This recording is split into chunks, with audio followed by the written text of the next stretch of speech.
Untuk tetap teguh berharap, bukan tanpa tantangan, juga bukan tanpa tentangan, yaitu sesuatu yang menantang dan menentang hidup kita, justru uniknya berasal bukan dari luar. Tetapi yang lebih sulit ditanggulangi adalah justru dari dalam diri kita sendiri.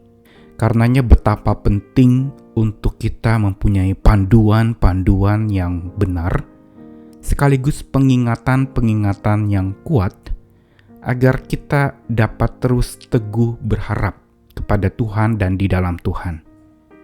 Mengatasi segala macam harapan-harapan kita, yang kita inginkan, yang kita idam-idamkan, maka teguh berharap kepada Tuhan inilah sebenarnya yang harus jadi hal terutama di dalam iman percaya kita.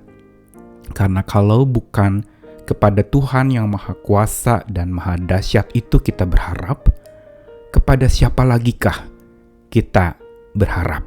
Dan untuk berharap kepada Tuhan dan di dalam Tuhan itu kita membutuhkan pijakan. Pijakan apakah yang kita pakai selama ini untuk berharap kepada Tuhan? Pijakan kekuatan kitakah? Pijakan pengertian diri sendiri kitakah? Atau pijakan maha bijak dari Tuhan sendiri yang merupakan sumber hikmat dan pengertian yang paling dalam dan paling kokoh? Saya Nikolas Kurniawan menemani di dalam Sabda Tuhan lagi hari ini dari Amsal 1 ayat saja, pasal yang ke-26 ayat yang ke-12. Jika engkau melihat orang yang menganggap dirinya bijak, harapan bagi orang bebal lebih banyak daripada bagi orang itu. Satu ayat Amsal 26 ini ada di dalam satu pembahasan khususnya Amsal 26 yang menyebutkan beberapa orang atau beberapa sifat yang harus kita hindari. Yang pertama adalah ayat 1-12 itu berbicara tentang orang bebal atau kebebalan. Ini lebih parah dari orang bodoh. Orang bebal ini adalah orang yang keras kepala, yang tidak bisa dibilangin, yang boleh dikatakan berpegang kepada kekuatannya sendiri dan merasa dirinya begitu hebat sampai tidak ada satu orang pun yang bisa menegur dan mengingatkannya. Dia tidak dapat dikoreksi karena dia selalu merasa dirinya lah yang paling utama dan paling benar, bahkan paling berhikmat. Lalu yang kedua ayat 13-16 dari Amsal 26 ini, orang yang kedua dan hal kedua yang kita harus tinggalkan dan menjadi tantangan serta pertentangan kita di dalam teguh berharap adalah si pemalas. Orang yang malas dan kemalasan. Dua hal ini juga menyebabkan orang tidak teguh berharap. Karena mudah menyerah kalah. Kata-kata orang yang menyebutkan, malas, biasanya memang ini gambaran orang yang tidak berhikmat. Yang selalu punya alasan untuk berdalih. Dia tidak menginginkan kemajuan. Sesuatu yang sudah dianggapnya tidak menyenangkan dia langsung tinggalkan dan langsung berkata, malas. Dan ini ada di dalam ayat 13-16 dari Amsal 26. Lalu ayat 17-28 ini yang harus dihindari adalah si pengacau, yaitu orang yang mengacaukan segala sesuatu. Dan ini berbicara juga tentang kekacauan yang kita harusnya tinggalkan. Ayat 17-28 dari Amsal 26 ini menuliskan demikian, yaitu si pengacau ini termasuk orang yang suka mencampuri urusan orang lain, yang suka menjelek-jelekan orang lain di hadapan orang lain lagi, yang suka menceritakan kabar bohong dan yang suka menipu. Dengan lengkap Amsal 26 menceritakan dan mengajak kita untuk memeriksa diri. Termasuk orang yang manakah kita, dan ada sifat apakah yang ada dalam diri kita yang jadi kendala untuk teguh berharap. Kebebalankah? Kemalasankah? Atau kekacauankah? Dan inilah yang harus menjadi bahan koreksi untuk diri kita. Di dalam ayat yang ke-12 pasal 26 secara khusus berbicara tentang jika engkau melihat orang yang menganggap dirinya bijak.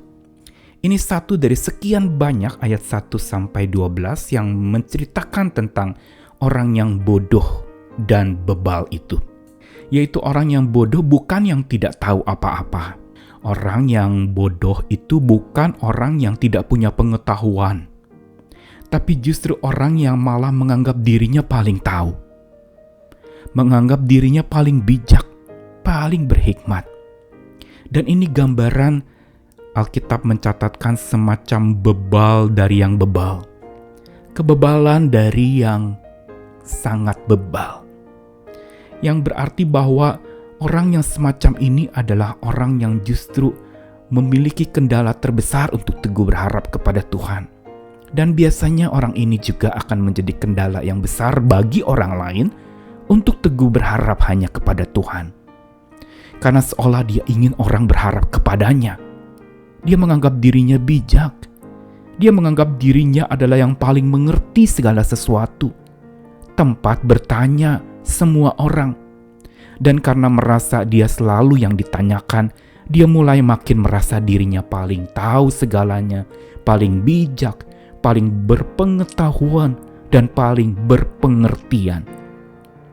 Ini merupakan tantangan terbesar untuk seseorang bisa teguh berharap kepada Tuhan dan di dalam Tuhan.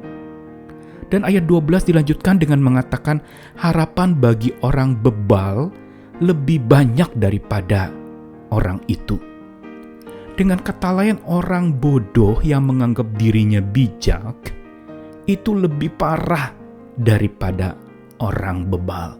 Orang bebal yang memang susah diberitahu, yang susah berubah, yang menganggap diri paling hebat, itu sesungguhnya sudah sesuatu yang parah. Tetapi kalau orang menganggap dirinya bijak, ini tambah dan lebih parah lagi dari orang bebal.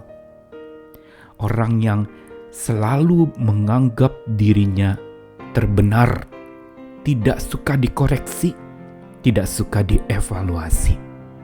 Dan ini kendala untuk kehidupan iman kita, terus teguh berharap kepada Tuhan. Pelajaran dari satu ayat Amsal 26 ayat 12 ini mau mengingatkan kita tentang sesuatu yang penting dalam kita menemukan kendala untuk teguh berharap kepada dan di dalam Tuhan. Yaitu bahwa orang yang tergopoh merasa dirinya bijak dan berpijak pada pandangannya sendiri tanpa mau mendengarkan pandangan dan pendapat orang lain, ia tidak akan kokoh di dalam beriman. Dan karena tidak kokoh di dalam beriman, ia mudah roboh di dalam berharap kepada Tuhan. Karena dasar pengharapan kita adalah iman. Ketika iman itu tidak kokoh, maka pengharapan pun mudah roboh. Seringkali memang kita lupa bahwa pijakan yang harusnya menjadi alasan dan sandaran kita untuk teguh berharap adalah hanya Tuhan dan satu-satunya Tuhan. Dialah pijakan maha bijak, karena dialah sumber kebijaksanaan. Dialah sumber hikmat dan kepadanya kita bisa meminta hikmat. Bukankah dalam Yakobus mengatakan demikian? Ada yang kekurangan hikmat, mintalah kepada Tuhan yang akan memberinya dengan kemurahan hati. Karena itu jadikanlah Tuhan sebagai pijakan maha bijak dalam hidup kita untuk tetap teguh berharap kepada Tuhan. Berharap kepada dan di dalam Tuhan butuh berpijak juga atas dasar Tuhan yang maha bijak. Selamat hidup terus berpijak di atasnya dan jadikanlah dia sebagai fondasi hidupmu senantiasa, agar pengharapanmu tetap teguh terus kepada dan di dalam Tuhan. Amin.